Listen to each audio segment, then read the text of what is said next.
नमस्कार, स्वागत है आपका मेरी दुनिया में। कैसे हैं आप लोग? आशा करती हूँ बिल्कुल ठीक होंगे और मैं भी बिल्कुल ठीक हूँ। तो आज मैं आपके लिए अमावस्या के बारे में कुछ जानकारी लेकर आई हूँ, जो कि आषाढ़ मास की अमावस्या है, जिसको हलहारणी अमावस्या भी कहा जाता है। इस दिन हमें ऐसे कौन से कार्य करने चाहिए जिससे हमारे पितृ प्रसन्न हो और हमें आशीर्वाद देकर जाएं, और इस दिन हम ऐसे कौन से कार्य करें जिससे माता लक्ष्मी हम पर प्रसन्न होकर हमारे घर में हमेशा स्थायी रूप से निवास करें। तो चलिए, जानने के लिए बने रहिएगा वीडियो के लास्ट तक। वीडियो को स्किप मत कीजिएगा, हो सकता है कि कोई एक जानकारी आपसे मिस हो जाए। तो अमावस्या निगेटिविटी को दूर करने का दिन होता है।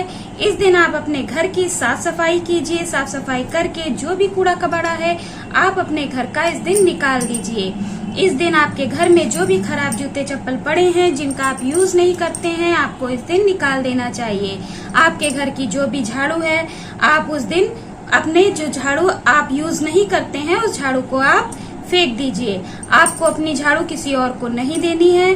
झाड़ू लक्ष्मी का रूप होती है, इसीलिए कहा जाता है कि आप अपनी झाड़ू को किसी और को लगाने के लिए मत दीजिए। आप अपने घर में यूज कर सकते हैं, आप अपने घर के लेडीजों को दे सकते हैं, उसमें कोई विरोध नहीं है, लेकिन किसी अगले व्यक्ति को आपको उस झाड़ू को नहीं देना है। जैसे कि आस पड़ोस है, या आपके घर में किराएदार रहते हैं, या मकान मालिक, आप किसी किराए के घर में रहते हैं, तो मकान मालिक को इस तरीके से आपको किसी को भी अपनी झाड़ू को नहीं देना चाहिए।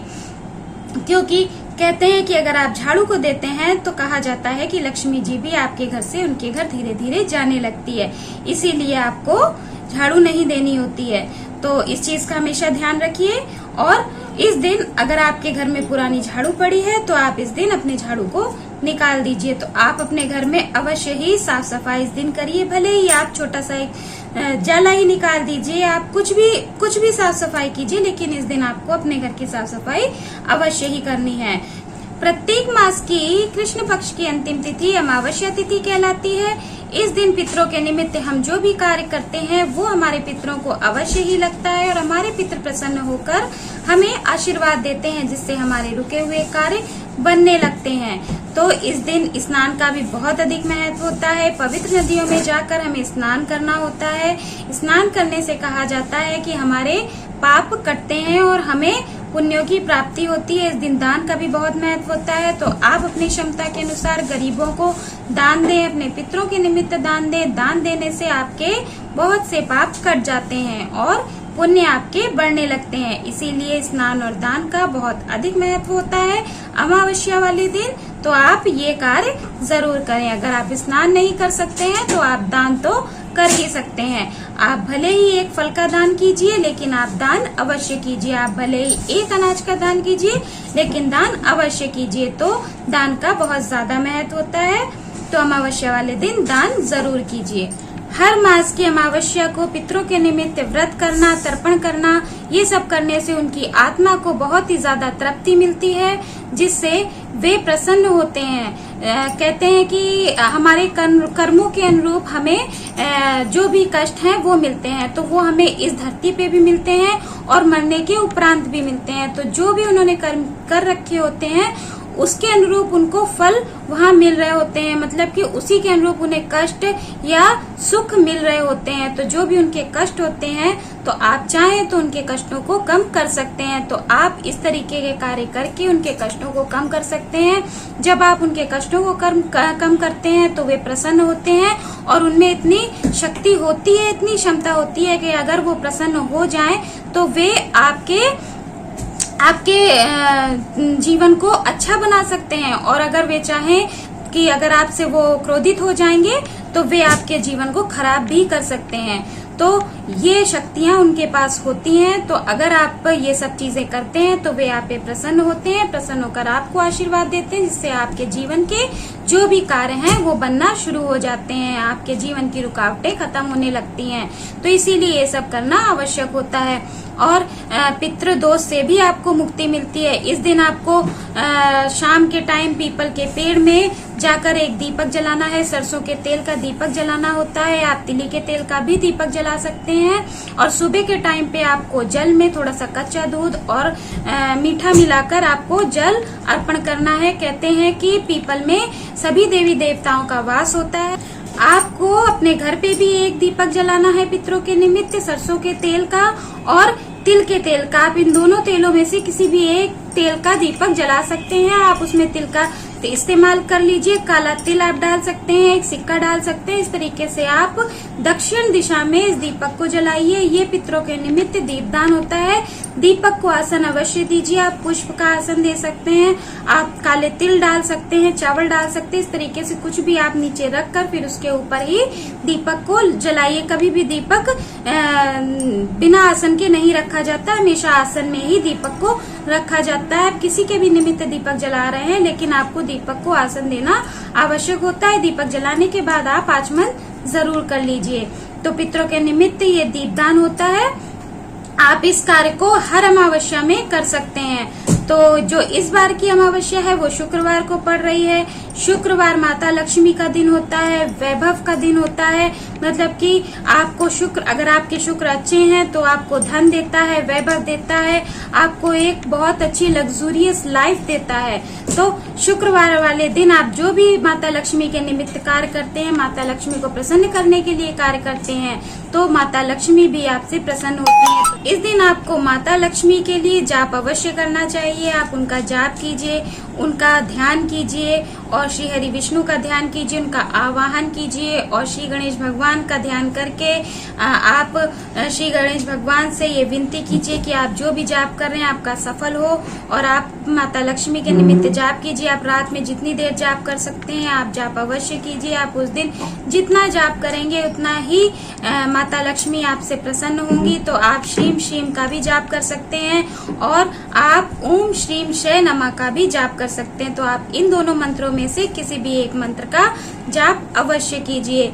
तो आप देखेंगे कि धीरे धीरे आप ये कार्य हर अमावस्या को करना है। एक अमावस्या करने से नहीं होता है, आपको हर अमावस्या को ये कार्य करना है। आप इन सभी कार्यों में से कोई भी एक कार्य भी कर सकते हैं अगर आप चाहें। अगर आप कर सकते हैं, सक्षम है, तो आप सभी कार्य कर सकते हैं।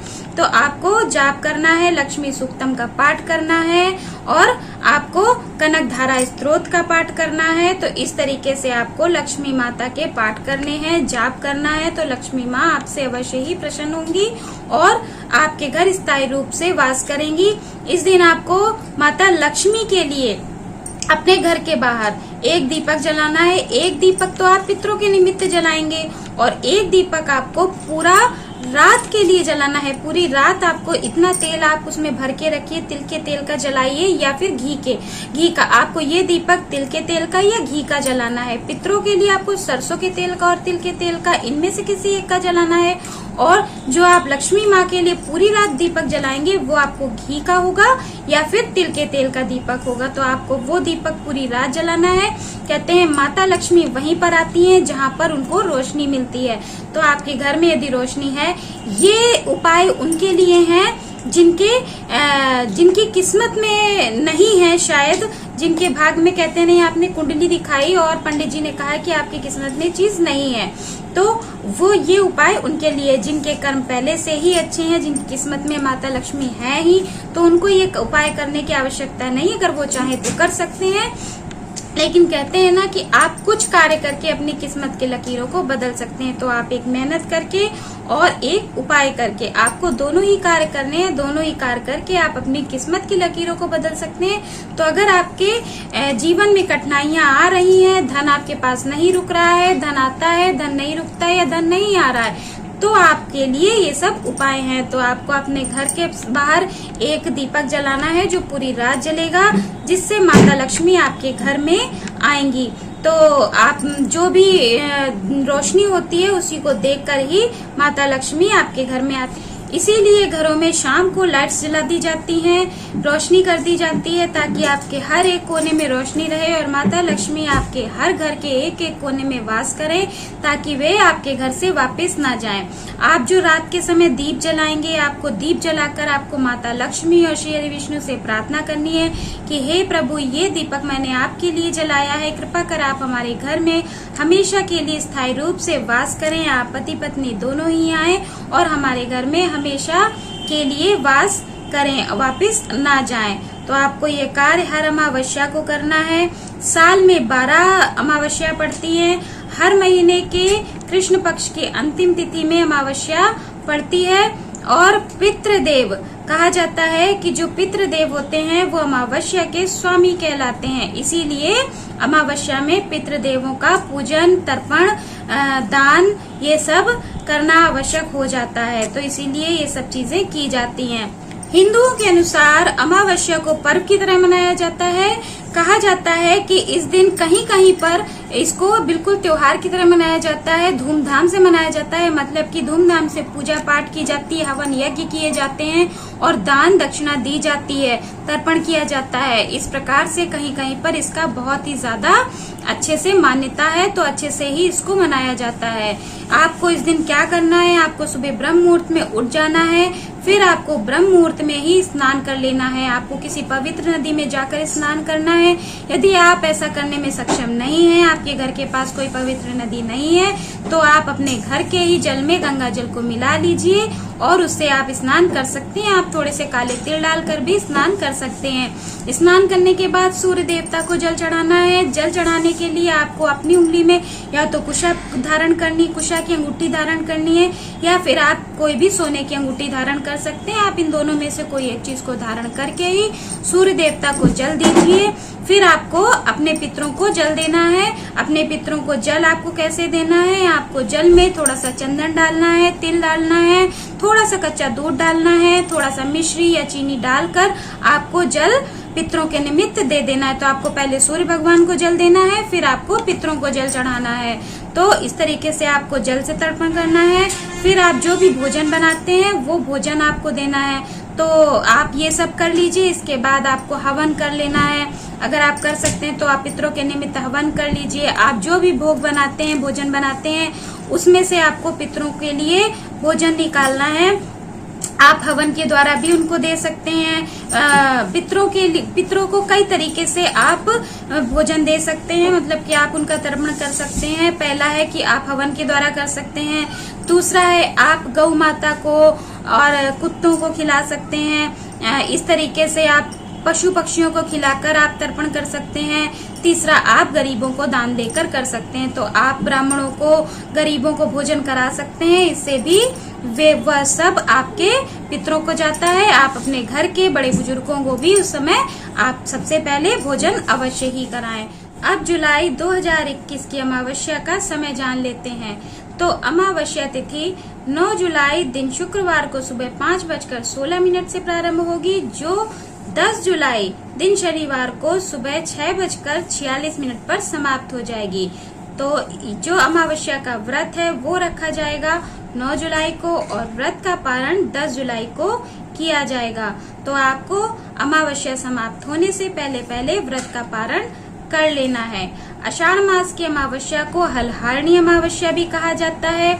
इस दिन किसान अपने हल की और जो भी उपकरण है, जो भी उपकरण खेतों में यूज होते हैं, उन सब की विधि विधान से पूजन करते हैं, पाठ करते हैं और भगवान से ये प्रार्थना करते हैं कि पूरे साल उनके खेत में जो खेती हो वो हरी भरी हो और बहुत ज्यादा अन्न उपजे। तो इस तरीके से इसको हलहारणी अमावस्या भी कहा जाता है। तो आपको मेरी ये छोटी सी जानकारी अच्छी लगी हो, मेरा वीडियो अच्छा लगा हो, तो मेरे वीडियो को लाइक कर दें, शेयर कर दें, कमेंट कर दें, मेरे चैनल को सब्सक्राइब कर दें, बेल आइकन को जरूर दबा दें, जिससे आपको मेरे वीडियो के सारे नोटिफिकेशन मिलते रहें। तो खुश रहें, मस्त रहें, मुस्कुराते रहें। राधे राधे, हरे कृष्णा।